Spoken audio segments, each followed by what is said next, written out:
실은 이제 제가 고등학교 때 저희 형이 목사셨는데 이제 기독교 장로교회 목사셨어요. 그리고 이제 고등학교 때도 잠깐 형님 그 교회에서 교회 일도 하면서 학교 다니고 이런 과정에 수능 시험 보고 나서 시간이 좀 있지 않습니까? 그때 서적을 이렇게 좀 훌떡 보는데 평상시에 못 보던 책들이 좀 있더라고요. 그래서 민중신학이라든가 뭐 이런 그 장로교회 목사답게 그래서 그런 책들을 좀 보면서 자연스럽게 이제 85년대 학교 입학해서 소위 이제 학생들을 포섭하려고 하는 선배들에게 자연스럽게 포섭이 된, 그래서 이제 학생운동에 참여하게 된 이제 결과였는데, 실은 그 당시에 이제 농민운동이라든가 이런 것들이 기독교 중심 또는 천주교회 종교 중심으로 이제 많이 진행이 됐었기 때문에 그런 고등학생 때부터 이렇게 집회에 참여를 한다든가 이런 게 자연스럽게 한두 번씩 있었어요. 목대 학생운동은 실은 제가 85년도에 들어오기 전까지만 하더라도 그렇게 활성화되어 있는 상황은 아니었죠. 지역 대학들이 다 마찬가지였겠지만, 그 국립대학이긴 하지만 종합대학도 아니었고 단과 대학이었거든요. 그런 열악한 상황이 있었는데, 그 당시에 서클 위주로 이렇게 비밀적으로 운영되는 한 2개의 조직이 있었던 것 같아요. 당시에. 그 중에 이제 한 조직에서 주로 학습 활동을 많이 했죠. 고등학교 때 접하지 못했던 이제 서적들을 많이 탐독하고 토론하고, 그 다음에 이제 대학에서의 어떤 사회 구성체와 관련해서 이제 막 토론하고, 그 다음에 이제 학생운동의 방향이라든가 이런 부분들에 대해서 좀 고민하는 그런 시기가 이제 85년도의 시기였던 것 같습니다. 지금 여기가 이제 학생회관 자리인데, 이 학생회관에 이제 소위 몇 개 서클 정도가 있었죠. 공개적으로 활동하는. 그리고 이제 가장 대표적으로 활동하는 그 당시 85년도에는 이제 문화회, 마파람이라는 이제 문화회가 대중적인 활동, 뭐 4.19 행사라든가 당시에 이제 5.18 행사라든가 이런 모든 행사를 주최를 하면서 해갔고, 그 다음에 이제 독서 모임이라든가, 그 다음에 이제 농민, 기독 학생, 뭐 이런 형태의 학생의 서클들이 몇 개 정도는 있었죠. 그리고 저 같은 이제 언더서클이 있었고요. 이제 85년이나 86년은 이제 사상적 격변기였던 것 같아요. 그래서 이제 그 전체 학생운동이 지역에서 보면 학생운동이 어떤 중앙조직을 가지고 움직였던 시기도 아니었던 것 같고, 뭐 전대협이라든가 이런 것은 이후에 탄생을 했으니까 각기 자기 학교에서 그 개별 학생운동으로 진행을 해 나갔던 것 같은데, 물론 이제 연계 관계야 뭐 한두 사람들이 있을 수도 있었겠죠.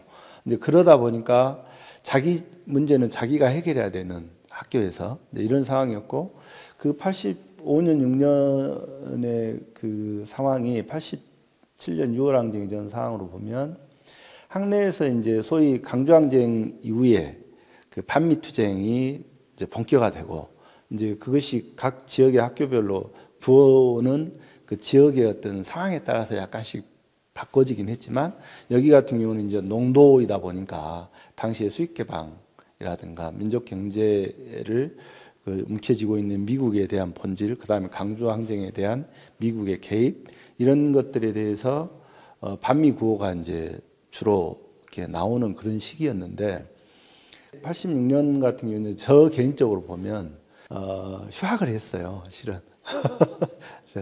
그 신학교로 한번 바꿔보겠다라고 그러는데, 그 당시 집에서도 좀 반대가 있었고, 특히 이제 학교에서는 정말 이렇게 한 사람의 운동 인자가 굉장히 소중한 때에 1년 동안 잘 이렇게 성장시켜 놓으니까 딴 데로 간다고 하면 그게 용납이 되겠냐고요. 그래서 그 굉장히 그 갑론을박이 좀 심했었고, 그 과정에 다시 그럼 87년도에 복학하기로 하고, 86년도에 이제 그러면 80 이제 후배들 학습도 좀 시키고 뭐 이런 과정에 합의가 다시 돼서 그렇게 움직이고 있는 시기였어요. 근데 이제 86년도에 우리 목포대학도 그 학생운동의 그 어떤 사상, 논쟁 이런 것들이 좀 활발하게 진행되는 시기였고 그 정립이 되지 않는 상태에서 여러 가지 사항들이 있었을 것 아닙니까? 그래서 그런 과정에서 있었고 그 대표적인 예로 이제 86년도 정도 중반 정도가 되면 학생운동이 서클 이런 비밀 중심주의에서 좀 학부로 내려가야 되지 않느냐. 대중운동의 어떤 전환점이 이야기가 좀 나오던 그런 시기였던 것 같아요.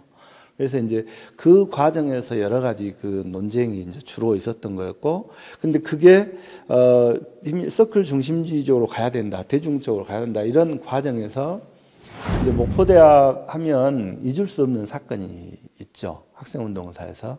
그래서 이제 86년 9월 이제 개학하자마자 그 사건이 터진 것 같은데, 저 같은 경우는 그 당시에 이제 학내에 주로 있지 않았기 때문에 실은 좀 몰랐다가 기습적인 검문을 받고서야 그 상황을 이제 캐치를 했었는데, 그게 이제 9월 1일 날 청계 파출소 그 타격을 한 사건이 있었죠. 그러니까 반미 구호와 함께 그 당시에 부천 선고문 사건을 규탄하는 투쟁을 개학과 동시에 당시에 학생운동의 어떤 선도투쟁의 어떤 관점들이 많이 있었지 않습니까? 그래서 그걸 개학과 동시에 파출소를 타격을 한 거예요. 한 20명 정도가 가서 마스크 이렇게 두건 쓰고 강목 들고 화염병 들고 와서 그걸 투척을 했는데, 이제 그 당시 학교 분위기라든가 이런 거에 어떤 선도투쟁의 어떤 입장들이라는 부분에서 충분히 이해할 수 있는 행동이었어요. 실은 선고문 규탄도 있었고 또 미국에 대한 본질을 많이 학생들에게 알려야 된다 이런 것도 있었는데, 문제는 그 이후에 거기 그 화재를 진압하는 직원이 그 소화기를 들었는데 그게 터져버린 거예요. 그래가지고 그분이 사망을 하신 거예요. 그러니까 군사독재 입장에서는 얼마나 좋아요. 이거 학생운동에 대한 탄압에 좋은 계기를 만들어준 거죠. 그래서 전국적인 뉴스도 탔고, 특히 이 목대는 이제 저희가 이제 8호학번이면 8호학번이 당시에 우리 학생운동의 한 70%가 됐다고 해도 과언이 아니에요. 그 당시에 숫자적으로는 뭐 워낙 많지 않으니까 말씀을 안 드리겠는데, 근데 거기 파출소 타격을 간 거의 대부분의 또 8호학번이었어요. 저희들이 2학년 86년 2학년이 되니까 거의 행동대원으로 나섰을 것 아닙니까? 근데 이 사람들이 거의 수배가 당해버렸죠. 한 16명인가 7명인가 수배를 당하고 선배 그룹까지 해서. 그래서 최대 위기가 온 거죠, 실은. 목대 학생운동이 이대로 이제 전멸하느냐, 다시 어떻게 살아나느냐 하는 위기의 과정을 겪던 게 86년 그 청계 이제 파출소 타격이 일환이었는데, 그게 바로 대중운동으로의 전환이냐, 선도적 투쟁이냐, 이런 논쟁 속에서 나온 하나의 과정이었지 않느냐, 지금 생각해 보면. 그래서 참 안타까운 사건인데, 그 사건을 계기로 해서 목대 학생운동은 오히려 이제 많은 그 논의를 하게 되죠. 우리가 어떤 형태로 해야 학생운동이 학생 대중 속에서 뿌리박고 살아갈 수 있겠냐, 살아남을 수 있겠는가, 또 학생운동을 계속 확장시켜 나갈 수 있겠는가 하는 논의들이 아주 활발하게 이제 진행이 되는 과정이 바로 그 9월 그 청계 파출소 사건이고, 그리고 이제 이 사람들이 거의 수배가 되다 보니까 학교에 나올 수도 없고, 그 당시에는 학생과 직원들이 우리 대자보 다 뜯어낼 때고, 또 안기부에서 나와서 여기 감찰하는 그런 시기 아닙니까?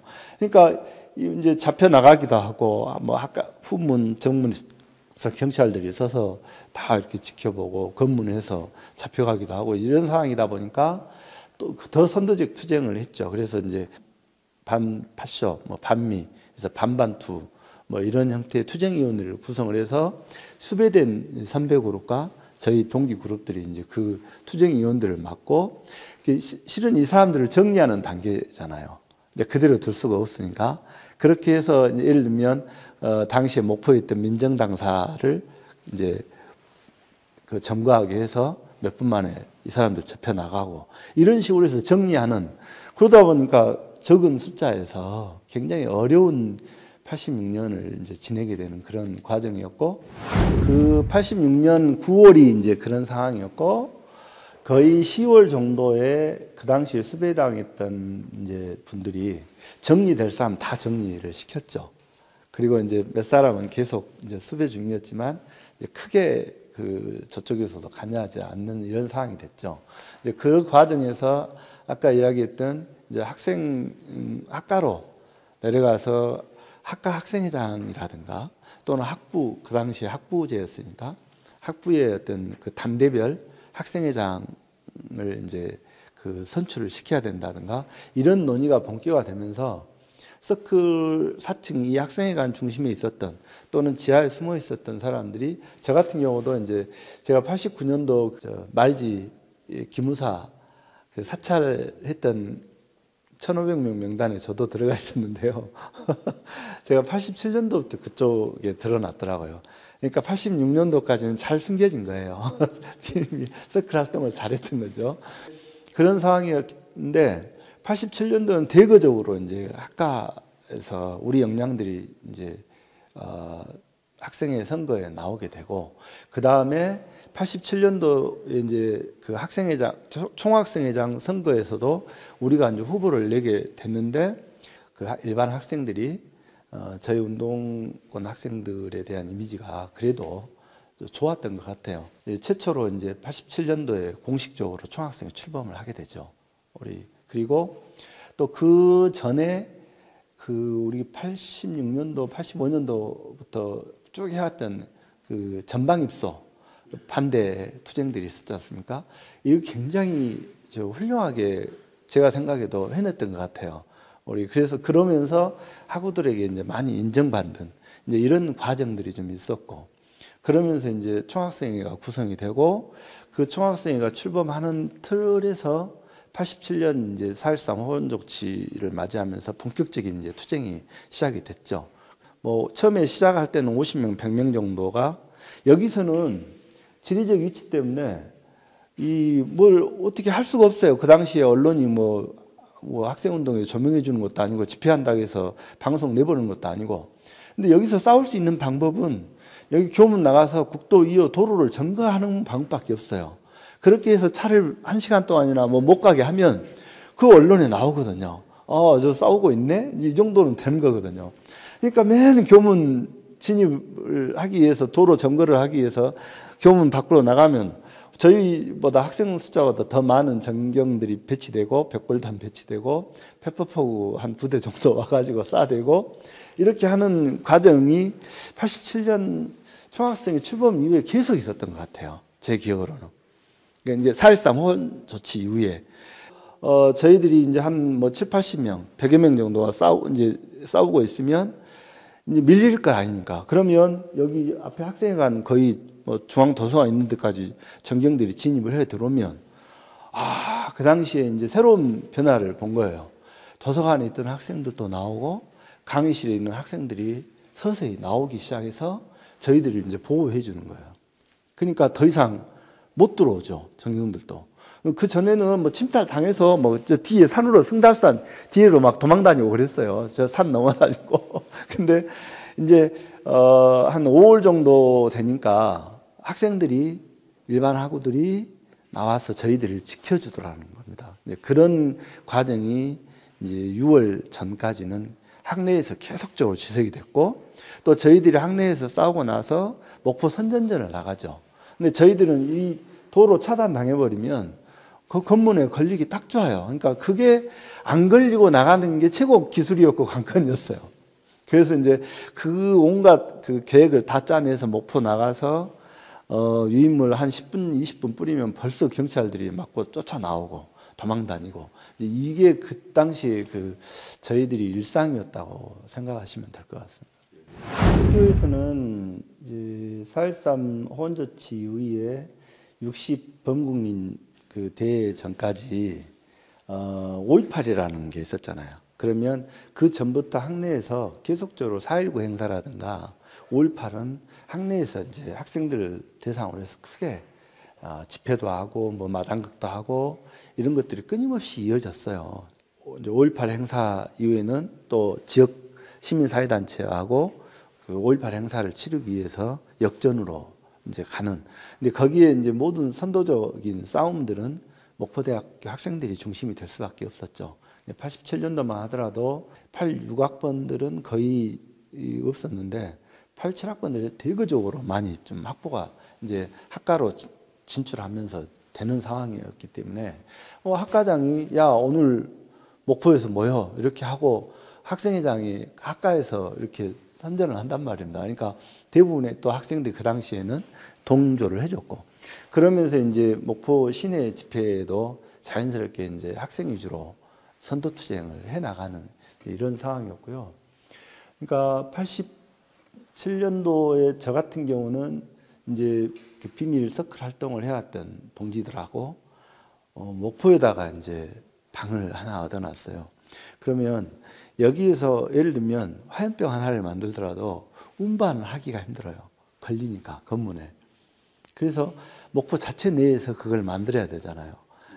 이런 게 있었고 학교 내에서는 이 학생회관 옥상이 저희 이제 훈련장이었어요. 쉽게 말하면 학생회를 저희가 이제 총학생회를 장하고 있다 보니까 옥상 건물을 좀 마음대로 쓸 수 있었어요. 그래서 여기에서 이제 화염병도 만들고 여기서 이제 글씨 좀 쓴다 하는 친구들은 프랑 옥상에서 그 벤트에다 신너 타가지고 이렇게 프랑 작업하고 그 다음에 화염병 만들면 저기서 투척 연습도 하고 진짜 이 학생회관 공간이 해방의 어떤 본거지, 해방 본거지라고 할까요? 뭐 그런 형태의 공간이었었는데 그렇게 하면 뿔뿔이 터져서 다시 목포로 나가서 집회에 참여하고 밤늦게 다시 또 이렇게 지역의 그 목포에 거주지를 지고 있는 학생들은 거기에서 별도로 또 준비할 것 하고 저 같은 경우도 87년 6월 항쟁 전까지 이 6월 항쟁이 본격적으로 시작되는 20일간의 싸움 기간에도 제가 있던 그 자취방이 싸움의 그 도구를 만들어내는 원산이었어요.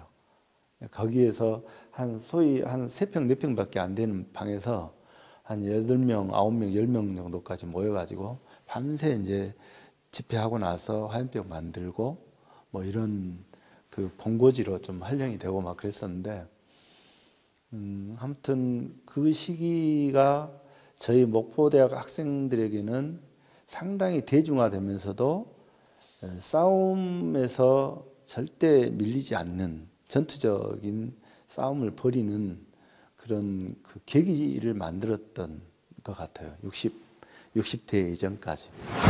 육시방쟁 과정에 당시에 이제 이 유인물을 만들어낼 수 있는 기술이 손으로 써서 만들어야 되는 상황이었잖아요. 유인물 한 장을 뿌리더라도 밀어서 했던 등사.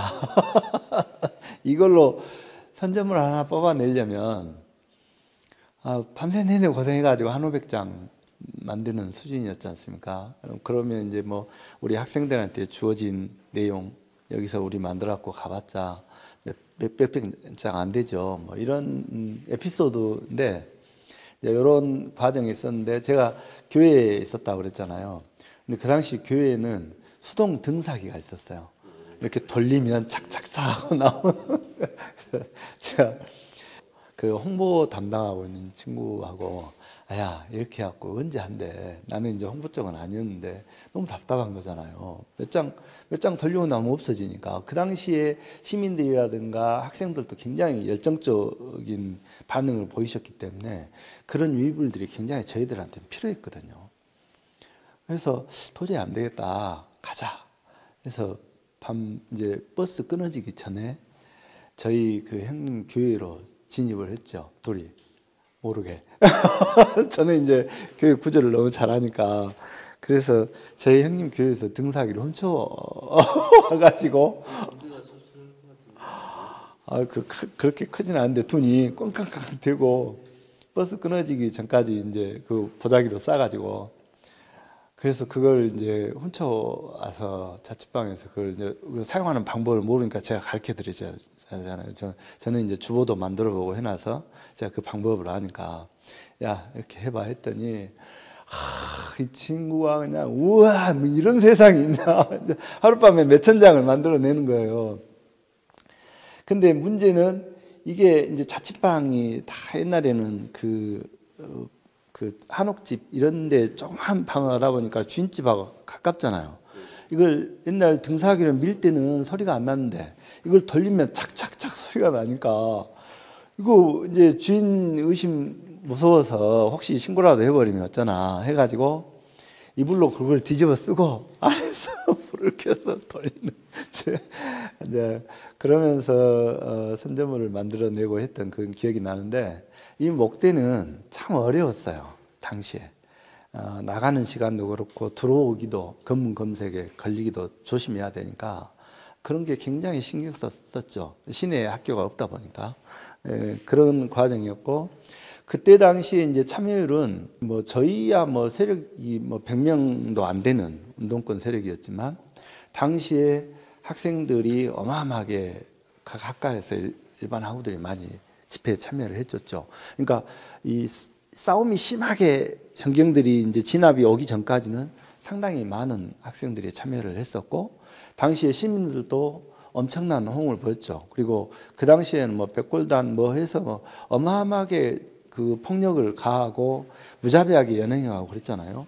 이제 이런 것들이 계속적으로 되면서 시민들이 거기에 분노를 하고 80년 5월에 보여줬던 그런 모습들이 다시 살아나기 시작한 거죠. 그래서 시민들이 대거 참여하고 학생 연행시켜가면 시민들이 나서서 그걸 다시 구출해내기도 하고 저도 이제 뭐 거기에서 잡혀가려다가 살아난 사람이기도 하고 그리고 이제 뭐 유혈항쟁 과정에서 그 이렇게 뭐 음료수라든가 뭐 김밥이라든가 또 이런 것들은 뭐 자발적으로 그냥 문 딱 집회 시작되면 자발적으로 시민들이 처음에는 그렇지 않았었는데 이후에 좀 며칠 진행되면서부터는 문을 닫고 같이 동참해주고 뭐 그 목포는 건물이 그렇게 높은 건물이 많이 있지는 않았었는데 그래도 몇몇 건물에서 이렇게 화장지도 던져주면서 같이 호응해주고 당시에 또 특히 이제 고등학생들도 이제 많이 그렇게 그 나중에 안 사실이지만 뭐 교장 선생님이 뭐 훈화를 하고 그 선생님들 동네에서 뭐 학생들 잡아놔라 뭐 옷가게 해라 막 이런 게 있었음에도 불구하고 전국적으로 고등학생들이 많이 참여했던 것 같이 목포에서도 이제 그런 식으로 학생들도 많이 참여를 하고 이러다 보니까 한 번 집회를 열면 기존에 한 100여 명, 200여 명 이렇게 되던 집회가 보통 이제 2, 3천 명 단위로 척척척 이제 6월 10일 이후부터는 이렇게 늘어나게 되죠. 그래서 전경들과 어떤 몸싸움에서도 밀리지 않는 이런 과정들이 계속적으로 됐었고 그 11시, 12시까지 집회를 하고 와서 당시에 시민들이 모아준 모금함 처음에 이 전경들이 진압하기 전에 모금함을 먼저 돌리죠. 그래서 다음 싸움 때 준비를 해야 되니까 그러면 이제 거기에 뭐 5, 60만 원, 뭐 많게는 막 7, 80, 100만 원까지 모일 때도 있고 그랬었는데 결정기에는 그때 당시 굉장히 큰 돈이었지 않습니까? 그러면 그걸로 다시 프랑 만들고 뭐 화염병 준비하고 또 뭐 싸울 때 뭐 김밥 같은 거 준비하고 막 이랬던 과정이었는데 그게 시민들 힘에서 다 나온 거죠. 그 당시에. 그래서 그 과정이 계속 6.29 항복 전까지 있었던 것 같고 목포에서도 25일인가 6일인가 뭐 이 정도의 있었잖아요. 예. 그때 당시에 목포에서도 보통 3,000명 단위로 이렇게 모였던 그 숫자가 그 당시에는 한 3만 제 기억으로는 제가 이제 당시에 그때 이제 86년도 그 청계 투척 이후에 수배돼서 잡히지 않았던 이제 우리 동지들이 보통 거의 저희 학번들이었는데 이제 여기가 이제 투쟁 선봉에 선 거죠. 소위 말해서 60항쟁 이제 그 선전선동하고 이제 여기 사람들을 제가 이제 목포에서 쭉 살았기 때문에 고등학교 때부터 지리를 잘 알잖아요. 그러면 이 친구들 밑에서 어떤 구호 지금 외칠 것인가 이런 거 빨리 해주고 또 어디로 도망갈 것인가 보호해주고 이런 역할들을 쭉 하는 그 과정이 있었고 또 그게 끝나고 나면 그 모금된 돈으로 모르게 또 그 아는 주유소 가서 이렇게 뭐 신어 사고, 그다음에 병이 가장 부족하니까 당시에 그 몇 군데 있던, 지금 생각하면 참 미안한데 그 고물상 모르게 침투해서 소주병, 이제 음료수병은 잘 안 깨지잖아요. 근데 소주병이 또 많이 없으면 막 여기저기 다 훑어가지고 그거 모르게 밤에 옮겨서 그거 만들고 그랬던 그 과정이 나고요. 그 당시에 87년도에 이제 성고문 규탄이라든가 이런 과정에서 당시에 1학년들, 이제 87학번들은 사실 몇 개월 공부 안 하고 6월 항쟁을 만났잖아요. 근데 이들이 실은 가장 열성적이었죠. 선배가 이제 따라와 하면 무조건 하는 그런 시기였기 때문에, 자, 우리가 이제 이 시점에서 이렇게 경찰, 이 소위 군부독재 하수인 노래하는 이 경찰 집단에게 우리가 응징을 해야 한다 해서, 당시에 진짜 어려웠어요. 왜냐하면 우리는 청계파출소에 대한 그 어려움이 있잖아요. 이미 죽었기 때문에. 그래서 파출소를 타격한다는 것은 쉽지 않았어요. 근데 그때 당시에 이제 제가 주동이 돼서 몇몇 쫓아가지고 당시에 일거에 몇 군데, 한 5군데를 이제 파출소를 깨고 다니고, 근데 그때 당시에 이제 저희 경험이 있다 보니까 제가 무조건 문 열고 들어가서 파이프로 나가주시라 정중하게 요구를 한다. 우리 이 내부까지는 화염병을 안 던질 테니까 나갈래? 아니면 여기서 한번 붙을래? 경찰들이 나갔어요. 그때는 파출소에 몇 명 없었거든요. 다 파견 나가느라고. 그러니까 나가더라고요. 그러면 이제 그 상징적으로 현관 쪽에 화염병 몇 개씩 던지고 나가고, 그걸 1학년들이 거의 수행을 했죠. 지금도 이제 만나면 그때 형 세상 1학년들 꼬셔가지고 그런 일을 시켜야 되겠냐고 이제 막 우스갯소리로 한 번씩 그런 농담도 하는데, 그리고 이제 당시에는 MBC 방송국이 유달산 노족봉에 있었어요. 근데 그 노족봉까지 가서 그때 MBC가 이제 그 당시에 그 편파 방송을 하고 이런 걸 응징한다고 해가지고 뭐 대병 소주병에다가 화염병 만들어서 거기 가서 다 쫓아내고 상징적으로 투척하고 뭐 이런 그 과정들이 쭉 이어왔었던 그런 기억이 납니다. 그래서 근데 당시의 목포 분위기는 이제 소위 기독교 단체, 그다음 종교 단체, 총괄적으로 기독교뿐만 아니라 그래서 불교, 천주교, 기독교 중심으로 해서 상당한 많은 그 시민들을 이분들이 저는 동원했다고 생각을 해요. 이 힘이 아니었으면 목포에서 3만 명이나 되는 숫자가 딱 하룻밤에 이렇게 모일 수 있었을까 할 정도로, 저는 그 전에 이제 끊임없이 싸우면서 선전하고 해왔던 그런 것도 있었겠지만, 그리고 이제 시민사회가 당시만 하더라도 적극적으로 저희들 편을 들어줬던, 그리고 저희가 그때 당시 그 구호 하나를 외치더라도 굉장히 고민을 했던 것 같아요. 그러니까 학내에서 외치는 구호하고 밖에 나가서 그러면 시민들 사이에서 외치는 구호는 어떻게 좀 말 한마디더라도 어떻게 좀 이 대중들이 부담스럽지 않는 구호를 가져갈 수 있을까 했는데, 그 이후에 집회가 과정되면서 그건 굉장히 기우였어요. 훨씬 더 센 구호들이 시민들 사이에서 스스로 이렇게 나오는 이런 과정도 지켜봤고요. 그래서 당시 육시방쟁은 그래서 시민항쟁이 아니었나. 저희들이 열심히 싸운다고 싸웠지만 그건 어느 촉발되는 한 지점의 역할만 했을 뿐이고, 이후에 진행되는 과정들은 진짜 뭐 제가 보기로는 한 거의 목포 시민 70~80%는 한 번씩 집회에 나왔다 가거나, 그 중에 한 30%, 20%는 매일 집회에 나왔지 않았을까 할 정도로 적극적인 호응이 있었죠. 정말 열심히 싸웠고 모든 걸 다 걸고 싸웠을 거예요. 그 당시에 참여했던 모든 학생들이라든가 또 시민들도 다 그랬을 건데, 이제 이게 승리로 끝나고 나서 또 789 노동자 대투쟁도 이어지게 되고 목포서도 미약했지만 그런 789 노동자 대투쟁을 또 지원하기 위해서 뭐 열심히 저희들도 하고, 저 같은 경우도 86년도에 휴학하면서 실은 그 목포 지역 모 공단에 지금은 없어졌지만 위장취업해서 그 노동자의 길을 가겠다가 또 한테는 이런 경험도 있었지만, 그 과정에서 이제 6월 항쟁의 승리를 온전히 저희들이 담아낼 수 있는 그런 조직이 안 됐던 것 같아요. 사상적으로도 그렇고 조직적으로 그렇고. 그래서 그 승리를 온전히 담아내지 못하다 보니까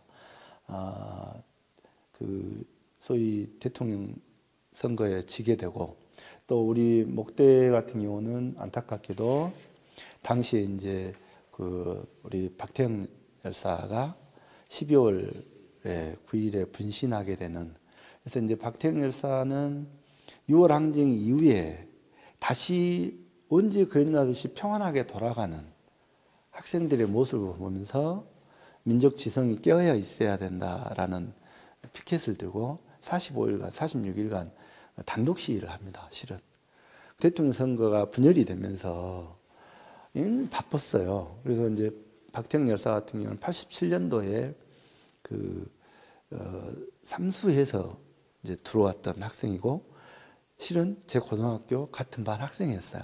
그리고 공부도 엄청 잘했어요. 근데 이제 어떻게 하다 보니까 이제 삼수해서 목대로 와서 신문사에 들어가서 그 단독시 과정에 교문에서 있으면 항상 고생한다. 이제 추워지기 전에 11월 달 정도에는 같이 막걸리 한잔 하자. 근데 그때 당시 상황이 워낙 그 긴박하게 전개되고 바쁘던 상황이다 보니까 실은 이제 이 친구를 챙기지도 못했죠. 고대학교는 실은 그 87년 6월 항쟁을 거치면서 고등학생들이 굉장히 자각을 많이 했잖아요. 그런 학생들이 들어오면서 이제 완전 대중화되는 이런 계기를 갖죠. 그래서 88년도 같으면 거의 우리 당시에 그 학과 거의 한 90%를 우리 운동권 학생들이 학생회장이 되고 단대별로 거의 다 그렇게 되는, 그 다음에 88년도 총학생회도 구성을 하게 되고, 그래서 이제 전면적으로 대중화가 되는 그런 계기를 맞이하게 되는데, 그게 이제 실은 박태영 열사의 그 분신이 큰 촉매제 역할을 했죠. 그런 과정을 겪었고, 초대는 박초롱이를 몰아냈고요. 목포대학은 최초로 이제 학내 민주화 투쟁 과정에서 어떤 일을 했냐면, 자랑스럽게도 유일하게 최초로 직선제 학장제를 쟁취를 했죠.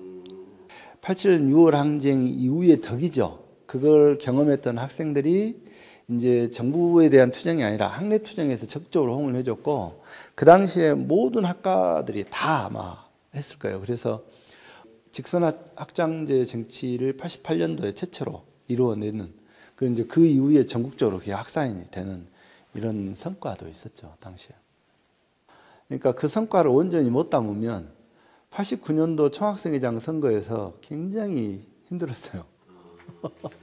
제가 그 당사자이기도 한데, 그 표 차이가 크게 이기지 못하니까 그 목포의 조직들을 데리고 와가지고 그 선거 개표장을 점령을 해버린 거예요. 그래가지고 무효화 선언을 해버린 거야. 당시에 이제 학생회에서 다시 개학해서 1학년을 제외한 2, 3, 4학년만 투표를 해가지고 이제 그때는 엄청난 차이로 이제 이기게 되니까. 그러니까 저 같은 경우도 당시 이제 학교에 주로 있지 않고 외부에서 이제 학습 모임 하고 이렇게 하다가 그 결정을 전혀 몰랐죠. 그래가지고 그때 무슨 하여튼 그 금지된 서적을 들고 학습 모임에 아침에 가다가 차 세워서 청계쯤 오니까 무안 쪽에서 검문을 하는 거예요. 이게 뭐지? 왜 이런 일이? 그래가지고 옆에 그 딱 보니까 연세가 좀 드신 아주머니가 옆에 계셔서 그 책을 얼른 거기다가 집어넣고 여지없이 검문을 하더라고요. 학생같이 생겼으니까. 이제 뭐 가방 열어보니까 뭐가 없거든. 그래서 나 휴학생이고 우리 친구들이 막걸리 한잔 하자 해서 가고 있다. 왜 뭔 일 있냐 했더니 뭐 하더니 학교 와보니까 그런 상황이 벌어진 거예요. 난리가 난 거죠. 그래서 저 그때 참 생각해 보면 그 좋아지려고 하는 이미지를 분리시키는 투쟁이었죠. 실은 어떻게 보면 과오기도 하고. 지금 이제 벌써 35년 전 이야기가 되었고, 이 학생회관에서 이렇게 앉은 것도 벌써 40년이 다 돼가는 시점에 또 평범한 한 소시민으로 살아가는 사람이지만, 그때 그 시절의 마음은 항상 가슴 한켠에 가지고 있죠. 이제 그런 마음에서 이제 현재의 우리가 역사적인 어떤 그 부분은 제외하더라도 87년 6월 항쟁을 겪고 그 뒤로 다시 이제 우리가 촛불 혁명을 또 이루어내는 그런 세대의 입장에서 보면 상당히 지금의 현실이 굉장히 마음이 아프죠. 그래서 87년 6월 항쟁이 가장 가슴에 남고 아픈 부분은 승리했다라는 부분도 있지만 그때 당시에 그 열매를 정확히 담아내지 못함으로 인해서 이후에 대통령 선거에서 지고 보수 세력들이 수국 세력들이 더 오히려 합법적으로 활동을 하게 되는 이런 부작용도 있었던 건 사실이라는 생각이 들어요. 그래서 어느 순간에 우리가 담아야 될 열매를 온전히 담아내지 못하면 항상 이 보수 수구 세력들에게 역습을 당한다는 이런 뼈아픈 교훈이 계속 되풀이되고 있지 않는가 하는 마음에서 굉장히 안타깝고, 또 이제 그런 것을 다시 재현하지 않기 위해서는 우리가 어떻게 앞으로 싸워야 되는가에 대한 고민들을 계속 할 수밖에 없는 상황이 또 마음이 아프기도 하고요. 그러니까 당시 학생운동을 거쳤지만 지금 학생운동이 그 당시와 같은 상황은 아니잖아요. 거의 전무한 상태이기 때문에 이제 어느 순간에 다시 학생운동이 또 청년 학생들이 그때와는 다른 모습이겠지만 지금 사회에 맞는 새로운 주역으로 좀 성장하게끔 저희 세대들이 어떻게 노력해야 될 것인가, 그런 고민은 지금도 항상 하고 있는 그런 상황이고요. 제가 뭐 바랄 것은 없죠. 지금 현재로는 일정 정도의 역할만 하면서 소시민으로 살아가고 있기 때문에 특별하게 바랄 건 없지만, 한 가지는 어느 시기가 되면 또 우리가 나서야 될 어떤 상황이 주어지면 언제든지 나서야 되겠다라는 마음가짐은 항상 준비를 하고 살아가야지 않을까. 저 또한 그 속에서 이제 살아가고 있습니다.